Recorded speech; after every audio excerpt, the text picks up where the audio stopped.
Objet nombre SCP-310. Flamme éternelle. Classe sûre. Procédure de confinement spéciale. Lorsqu'il n'est pas utilisé dans le cadre de tests, SCP-310 doit être confiné dans une cuve sous vide scellée de 3MX3MX3M composée d'agents ignifugeants. La chambre de recherche contenant la cuve sous vide doit avoir les mêmes propriétés ignifuges et être en permanence saturée en dioxyde de carbone, en azote ou en tout autre agent extincteur en dehors des périodes de test. Les protocoles standards de la Fondation pour éviter tout accès non autorisé à la zone doivent être maintenus en place. Aucune substance inflammable ou semi-inflammable n'est autorisée à l'intérieur de la chambre de recherche, excepté de petites quantités dans le cadre des recherches. Une autorisation est requise pour réaliser des tests sur des sujets vivants ou des objets automoteurs. La chambre doit rester fermée durant les tests et le système d'évacuation des urgences doit rester fonctionnel. Les membres du personnel ont interdiction de porter des vêtements amples dans la chambre. Les cheveux longs doivent être gardés attachés. Le port de combinaisons ignifuges est recommandé. Mémo nombre 310A. Pour la dernière fois, les vêtements amples incluent les cravates. Indépendamment du code vestimentaire normalement encouragé sur le site, nous voulons éviter tous les cas comme celui du DRF. Aucun accessoire pouvant engendrer un contact accidentel avec SCP-310 ne devrait être porté. DR Jondrac. Tout objet entrant en contact avec SCP-310 doit rester dans la chambre jusqu'à ce qu'il soit entièrement consumé. Tout accessoire ou vêtement entrant en contact avec SCP-310 doit être retiré le plus rapidement possible en évitant tout contact supplémentaire. Tout membre ou extrémité entrant en contact avec SCP-310 doit être amputé immédiatement. Des instruments chirurgicaux incluant des fraises à os doivent être gardés à portée de main dans l'optique de cette éventualité ainsi que des coupes-boulons et des scies électriques au cas où il n'y aurait pas le temps de réaliser une amputation mieux contrôlée. Tout membre du personnel de classe D entrant en contact avec SCP-310 doit être exécuté sur le champ. Si l'exposition d'un membre du personnel de classe D à SCP-310 fait partie du test, il est recommandé que le sujet de test soit préalablement restreint dans ses actions afin de prévenir un contact accidentel. La chambre de recherche doit rester scellée jusqu'à ce que tous les objets exposés à SCP-310 soient totalement consumés. Par conséquent, il est recommandé de limiter la taille des sujets de test pour éviter les verrouillages prolongés de la chambre de recherche. Description: SCP-310 est petite bougie blanche de 157 mm, apparemment composée de cire standard. SCP-310 est un cylindre de 33 mm de diamètre avec une extrémité conique dont sort une mèche de 7 mm. Lorsqu'elle n'est pas plongée dans un environnement sans oxygène, la mèche produit une flamme de 24 mm de haut. Cette flamme peut être éteinte à l'aide de moyens conventionnels, le retrait des oxygènes et l'immersion dans un fluide non inflammable et l'utilisation d'un courant d'air soudain et intense. Cependant, suite au retrait du facteur inhibiteur, la flamme réapparaîtra instantanément, se comportant comme des bougies magiques. Une petite quantité de cire seulement est liquéfiée à la base de la mèche et elle n'est pas consumée par la flamme. Même pendant la période la plus longue passée hors de son confinement jour du haut ayant entraîné les incidents de données supprimés, aucune diminution n'a été. Par son interaction avec la flamme de SCP-310, la mèche en elle-même n'a rien d'anormal. La mèche retirée de SCP-310 est désignée SCP-310-01 et est considérée comme sûre, elle est facile à couper et est aussi malléable que prévu. Elle fond et se consume normalement quand elle est exposée à une flamme normale.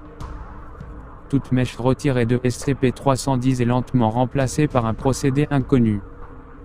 Si la mèche de SCP-310 est coupée, elle grandira depuis la partie sectionnée jusqu'à ce que la taille de 157 mm et l'apparence parfaite de l'objet soit restaurée. Lors d'une expérience, SCP-310 a été placé dans une chambre thermique, entraînant la fonte de toute la cire jusqu'à ce qu'il ne reste plus que la mèche. La flamme a continué à brûler malgré l'absence de combustible et a graduellement exsudé de la cire jusqu'à ce que son état original soit restauré. La main sévèrement brûlée d'une des victimes de SCP-310, l'agent P. Le contact accidentel initial avec SCP-310 a eu lieu au milieu de l'avant-bras gauche, nécessitant une amputation du membre sous le niveau du coude.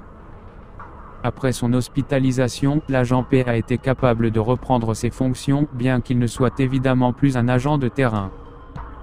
Toute substance inflammable ou semi-inflammable entrant en contact avec SCP-310 commence à brûler dès un feu se propageant lentement.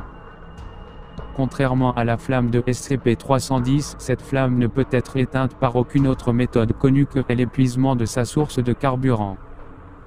Des expériences ont montré que le feu continuera à brûler même dans le vide sous l'eau, dans un environnement saturé en azote ou des courants d'air intenses, dans un environnement réfrigéré enveloppé dans un matériau ignifuge, ou en mettant en place n'importe laquelle des associations de facteurs ci-dessus.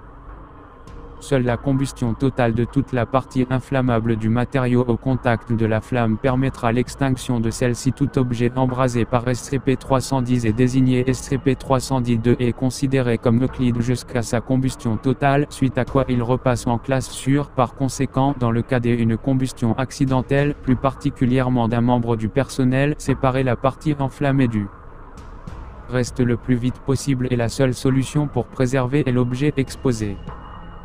Les instances de SCP-310-2 sont également capables de s'étendre à des autres objets inflammables ou semi-inflammables, résultant en de nouvelles instances de SCP-310-2. Les conséquences de tels événements dans des réactions en chaîne sont préoccupantes. Un test a démontré qu'un contact physique avec SCP-310 est similaire à une immolation normale, ce qui est très douloureux et cause de nombreux dommages physiques. Les dégâts sont plus étendus que pour des flammes classiques, probablement à cause de l'incapacité à éteindre les flammes et la propagation particulièrement lente de SCP-310-2. Aucune propriété psychique ou mémétique anormale n'a été observée. Les moyens par lesquels les instances de SCP-310-2 sont capables de continuer de brûler malgré tous les efforts entrepris pour les éteindre sont inconnus. On ne sait également pas pourquoi SCP-310 lui-même est aussi simple à éteindre, bien que ce soit temporaire. Reste calciné du sujet de test SCP-310-09 des 492, le contact initial avec SCP-310 s'est produit sur son pied droit tandis que des 492 étaient maîtrisés. Les flammes se sont étendues jusqu'à son torse au bout de 63 minutes, suite à quoi des 492 a délibérément propagé SCP-310-02 du haut de ses cuisses à sa tête à l'aide de sa main droite. Le sujet est mort 17 minutes plus tard. Le sujet a été entièrement consumé par SCP-310 en 73 minutes après le contact initial. Récupération, SCP-310 a été récupéré dans les restes carbonisés de un hameau hors de Royaume-Uni. La nature isolée du site est probablement responsable du confinement de l'incendie correspondant, contre lequel les pompiers se sont battus infructueusement durant 8 heures avant de renoncer à éteindre l'incendie. Lors de l'enquête subséquente, 7 personnes sont mortes, que ce soit par un contact avec SCP-310 ou par un contact avec une victime précédente. L'événement a attiré l'attention de la Fondation et SCP-310 a été récupéré sans incident en raison des précautions prises par l'agent et basées sur les preuves existantes.